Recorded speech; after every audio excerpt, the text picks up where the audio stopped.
Hello दोस्तों, मैं जयकांत सैनी स्वागत करता हूं आपके अपने चैनल भारत IQ में। तो हम डिस्कस कर रहे हैं यूपीएससी प्री एग्ज़ाम आंसर की पार्ट 2। इससे पहले पार्ट 1 में मैंने 1 से 50 तक जो भी क्वेश्चंस हैं सीरीज़ बी के, तो वहां पे मैंने उनके आंसर्स बताए हैं। अब हम डिस्कस कर रहे हैं पार्ट बी, जिसमें आपको मैं 51 से लेकर 100 तक क्वेश्चंस के आंसर बताऊँगा। तो बने रहिए वीडियो में मेरे साथ अंत तक।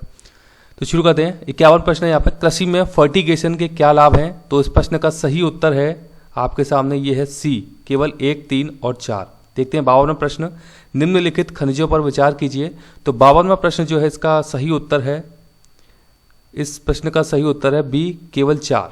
देखते हैं अगला प्रश्न। प्रश्न 53 है यहाँ पे, महासागर औसत तापमान के संदर्भ में निम्नलिखित में से कौन सा कथन सही है? तो 53 प्रश्न का सही उत्तर है डी, ना तो 1 ना ही 2। 54 प्रश्न है यहाँ पे, 54 नंबर प्रश्न है, भारत में रासायनिक उर्वरकों के संदर्भ में निम्नलिखित कथनों पर विचार कीजिए। तो 54 प्रश्न का सही उत्तर है यहाँ पे बी, केवल 2 और 3। इसके साथ साथ आप भी मुझे अपने प्रश्न कमेंट बॉक्स में उनके उत्तर आपने जो भी अटेम्प्ट किए हैं वो लिखते जाइए मेरे को। यदि आपका कोई मिसमैच होता है आंसर तो वो भी आप कमेंट कर सकते हैं मेरे को। देखते हैं 55 नंबर प्रश्न है, भारत के मरु राष्ट्रीय उद्यान के संदर्भ में निम्नलिखित में से कौन सा कथन सही है? तो 55 का सही ऑप्शन है यहाँ पे सी, केवल 1 और 3। देखते हैं अगला प्रश्न, सियाचिन हिमनद कहाँ पर स्थित है? तो यह है 56 प्रश्न। इस प्रश्न का सही उत्तर है डी, नुब्रा घाटी के उत्तर में। इसके बाद आता है 57 नंबर का प्रश्न है, भारत के इतिहास के संदर्भ में निम्नलिखित युग्मों पर विचार कीजिए। तो 57 नंबर प्रश्न, इस प्रश्न का सही उत्तर है ए, यानी केवल 1 और 3। देखते हैं 58 प्रश्न, निम्नलिखित कथनों पर विचार कीजिए। तो 58 प्रश्न का सही उत्तर है यहाँ पर बी, केवल 2 और 3। देखते हैं अगला प्रश्न। प्रश्न है 59, निम्नलिखित कथनों पर विचार कीजिए। तो 59 प्रश्न का सही उत्तर है यहाँ पे सी, केवल 2। देखते हैं 60 नंबर प्रश्न, निम्नलिखित बाघ आरक्षित क्षेत्रों में क्रांतिक बाघ आवास के अंतर्गत सबसे बड़ा क्षेत्र किसके पास है, यानी क्रिटिकल है टाइगर हैबिटाट? तो 60 प्रश्न का सही उत्तर है सी, यानी कि नागार्जुन सागर श्रीशैलम। देखते हैं अगला प्रश्न। प्रश्न अगला है यहाँ पे 61, यदि किसी पौधे की विशिष्ट जाति को वन्यजीव सुरक्षा अधिनियम 1972 की अनुसूची 6 में रखा गया है तो इसका क्या तात्पर्य है? तो 61 प्रश्न का सही उत्तर है यहाँ पर बी, ऐसे पौधे की खेती किसी भी परिस्थिति में नहीं हो सकती।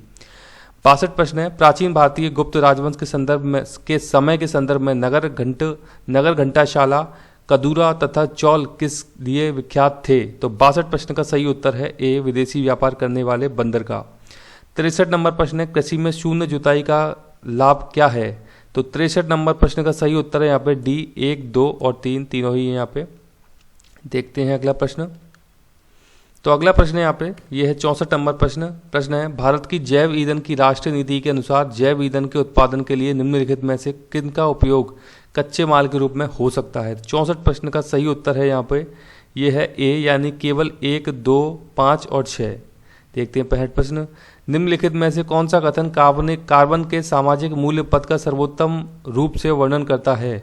आर्थिक मूल्य के रूप में यह निम्नलिखित में से किसका माप है? 65 नंबर प्रश्न का सही उत्तर है यहाँ पर ए, प्रदत्त वर्ष में 1 टन CO2 के उत्सर्जन से होने वाली दीर्घकालीन क्षति। तो अगला प्रश्न है यहाँ पे, ये प्रश्न है 66 नंबर प्रश्न, भारत में दालों के उत्पादन के संदर्भ में निम्नलिखित कथनों पर विचार कीजिए। तो 66 नंबर प्रश्न का सही उत्तर है यहाँ पर ए, केवल 1 है।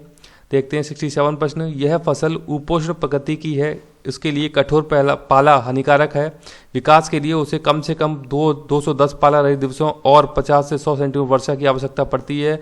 हल्की सुअपवहित मृदा जिसमें नमी धारण करने की क्षमता है उसकी खेती के लिए आदर्श रूप से अनुकूल है। यह फसल निम्नलिखित में से कौन सी है? तो 67 नंबर प्रश्न का उत्तर है ए, यानी कि कपास। 68 नंबर प्रश्न है, सौर जल पंपों के संदर्भ में निम्नलिखित कथनों पर विचार कीजिए। तो 68 नंबर प्रश्न का उत्तर है यहाँ बी, यानी केवल 2। देखते हैं अगला 69 नंबर प्रश्न। फिर 69 नंबर प्रश्न है, भारत में गन्ने की खेती में वर्तमान प्रवृत्तियों के संदर्भ में निम्नलिखित कथनों पर विचार कीजिए।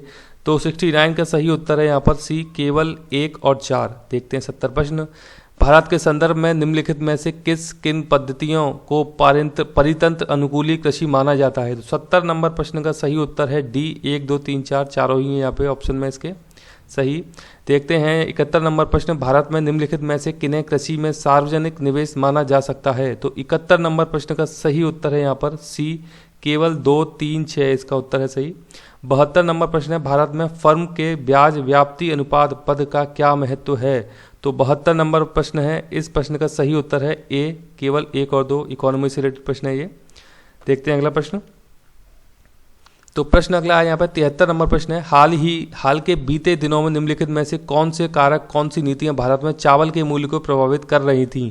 तो 73 नंबर प्रश्न का सही उत्तर है डी, 1, 2, 3, 4।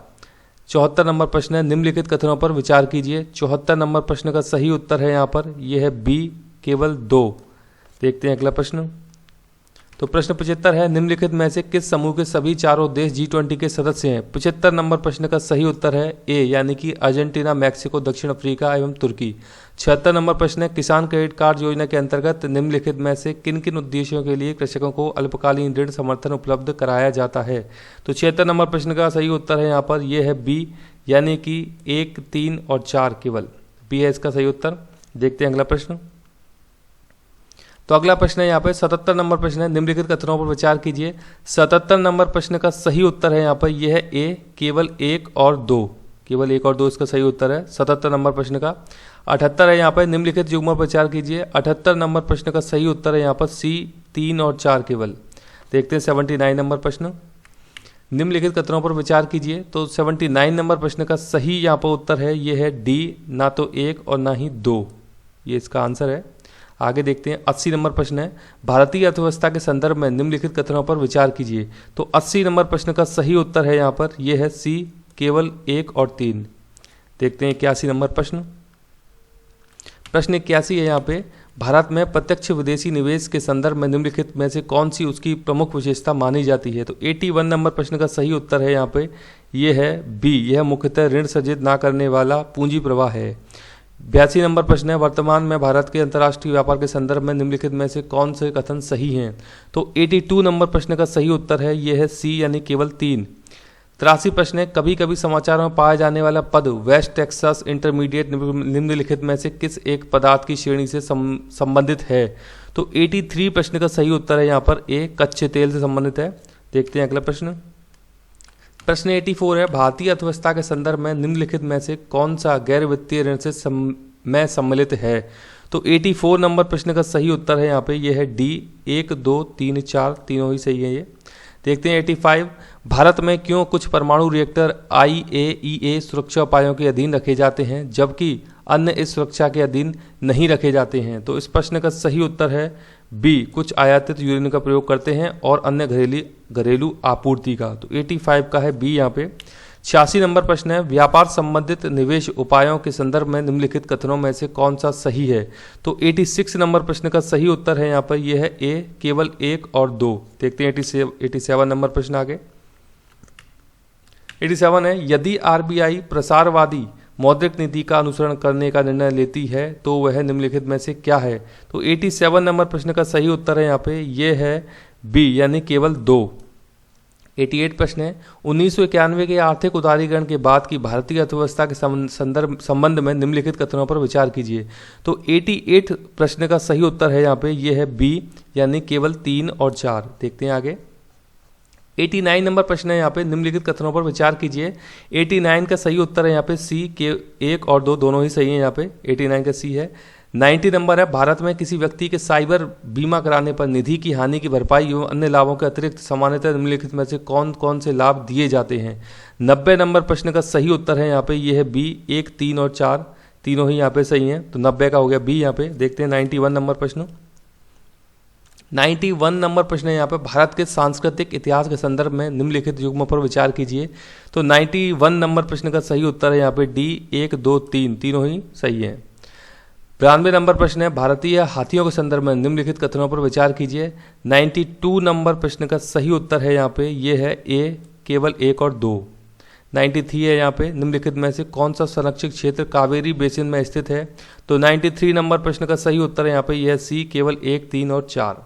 94 देखते हैं, भारत की जैव विविधता के संदर्भ में Ceylon, frogmouth, coppersmith, barbet, grey chin, minivet और हाई थ्रोटेड रेड स्टार्ट क्या है? तो इस प्रश्न का सही उत्तर है ए, यानी कि ये पक्षी है। ये पूछा गया है कि ये सारी चीज़ें बताई गई हैं वो इन किन कैटेगरी में आती है, तो पक्षी में आती है वो। 95 नंबर प्रश्न है, भारतीय अनूप मृग की उस उपजाति जो पक्की भूमि पर फलती फूलती है और केवल घास बख्शी है के संरक्षण के लिए निम्नलिखित में से कौन सा संरक्षित क्षेत्र प्रसिद्ध है? तो 95 नंबर प्रश्न का सही उत्तर है यहाँ पे ये है ए, कान्हा राष्ट्रीय उद्यान। 96 देखते हैं, इस्पात स्लैग निम्नलिखित में से किसके लिए सामग्री हो सकता है? तो 96 नंबर प्रश्न का सही उत्तर है यहाँ ये है डी, 1, 2 और 3। देखते हैं 97 नंबर प्रश्न अब आगे।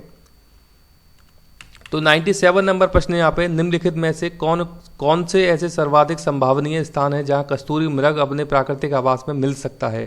तो 97 नंबर प्रश्न का सही उत्तर है ये है यहाँ पे ए, केवल 1 और 2 है यहाँ पे, अस्कोटा वन्यजीव और गंगोत्री। इंपॉर्टेंट प्रश्न है, एनवायरमेंट से लिया गया यहाँ पे ये।